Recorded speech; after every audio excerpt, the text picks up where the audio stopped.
Hey, friends. Welcome back to Mourning, people, the podcast for all my neurodivergent pals who don't do grief right. I'm Nina, and of course, in the beginning, I always got something to say. We know this by now. I just, I want to make it perfectly clear that I'm not a therapist or a mental health professional. I'm a death educator and a grief and loss supporter. I'm also someone who just happens to have way too much experience with loss. So I found a place to talk about it, and I welcome you to join me in talking about it. So today I'm going to dive into something pretty overlooked, and it's what happens when grief shows up when you're navigating life with ADHD. If you have ADHD, I have ADHD. In fact, when I started recording this today, I was turning my mic on. I couldn't understand why it wouldn't turn on. I thought it was dead. So I was trying to find my backup mic and I tore my entire room apart. And of course, when you're doing that, you find shit and you think of a new home for it and you just get sidetracked with all these new activities you have to do. So my room's a disaster and I can't find my backup mic. But then I realized my mic was turning on the whole time. My finger was covering the light, so I couldn't tell it was on. It's great here. It's a lot of fun. Anyways, if you have ADHD, you already know your brain doesn't play by the rules, clearly, and emotions can feel extra sometimes. Your attention darts around. There's urgency, distraction, overwhelm, and a kind of buzzing chaos that rarely gets named until something breaks, or in this case, until someone's gone. Adding grief in the mix is just a whole different level of chaos. Grief doesn't pause because your executive functioning is in the shitter. It doesn't wait until you remember your meds, until the fog clears, until you feel ready. It just shows up. Maybe you can't focus on mourning because your mind is bouncing between a dozen different things. You miss appointments, deadlines, meals, not out of neglect, but because time goes sideways. You could find yourself stuck in paralysis, unable to start grieving because your brain won't settle. You might bounce between feeling nothing at all and then feeling everything all at once. And if anyone's told you grief should look a certain way, slow, steady, tearful, you know that's not the reality for you. I I am very lucky that since I've been diagnosed with ADHD, it's only been a couple years, but I haven't really experienced big grief as in losing someone. I haven't been through the big the big feelings since I've been diagnosed with ADHD. I'm very lucky in that sense, but just in regular life, a couple years ago, I forgot my mom's birthday for the first time in my life. She sent me a text asking if I was okay, and I responded that, "Yeah, I'm okay. What's up?" And she was like, "You forgot my birthday." I was like, "Oh fuck, I'm so sorry, mom. Like I never know the day. Like I know her birth date. I just never know what day it is today." So if you throw grief into that, it's just a whole mess. Here's what I'd like to offer today. Grief is already nonlinear, and ADHD just makes that more obvious.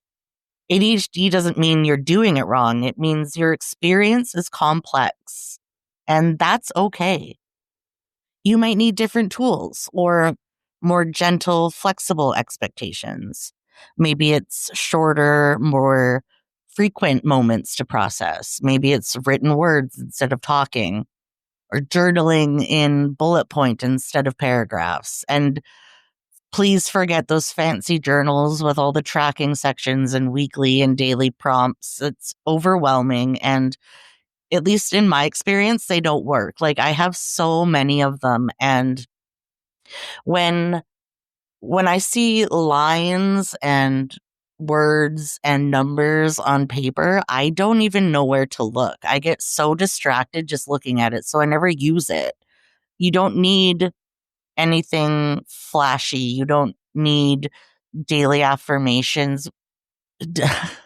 Okay, I do daily affirmations daily, so I won't go there, but in a book, you don't need them in a book. Just line paper is fine. I'm actually working on creating neurodivergent friendly grief journal and some other resources that will hopefully be available soon, but it's a lot of work. So it's taking a lot of time, and I really want to make sure that I get it right, that I'm putting something out there that's actually benefiting people and helping people. So keep an eye out for that.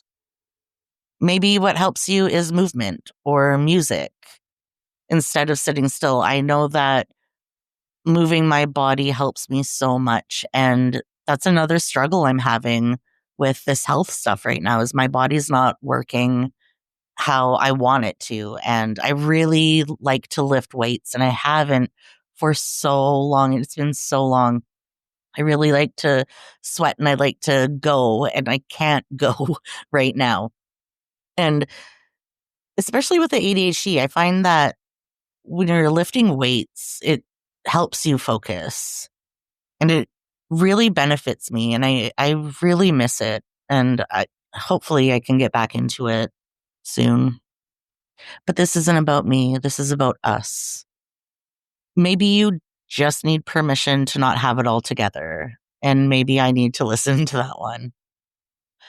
When I work with neurodivergent folks in grief, we focus on what's real, not what's right. You deserve support that meets you where your brain actually lives in the chaos and the contradictions. If you're feeling overwhelmed and scattered or like you're grieving against your own brain, I want you to know you're not failing. You're not broken. You're navigating grief the only way your nervous system and your mind can handle.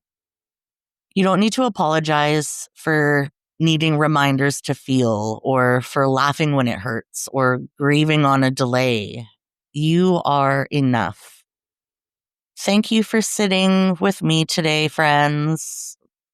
If this episode feels like it's speaking to you, share it with someone who might need to hear it too.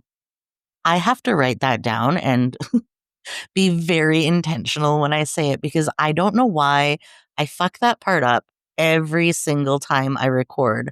And I think maybe one day I'm just going to put out like my first episode, just me rambling. I mean, I'll have like a light script or whatever, but you'll be able to hear all the times I mess up and talk shit about myself and just laugh at myself for not speaking properly.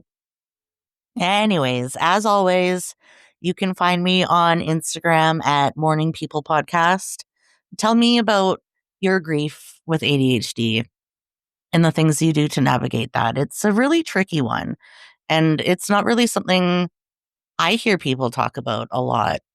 So maybe we can start a conversation about that and give each other tips on what gets us through the grieving process when our brains don't want to function. Don't forget to follow me on Spotify because I'm your new favorite and because you're my friend and you want to help me. Have a good day, my friends.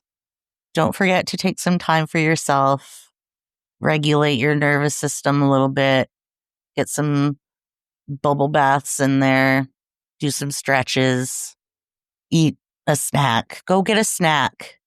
You're snacky. Until next time, you're not alone. You're a morning person.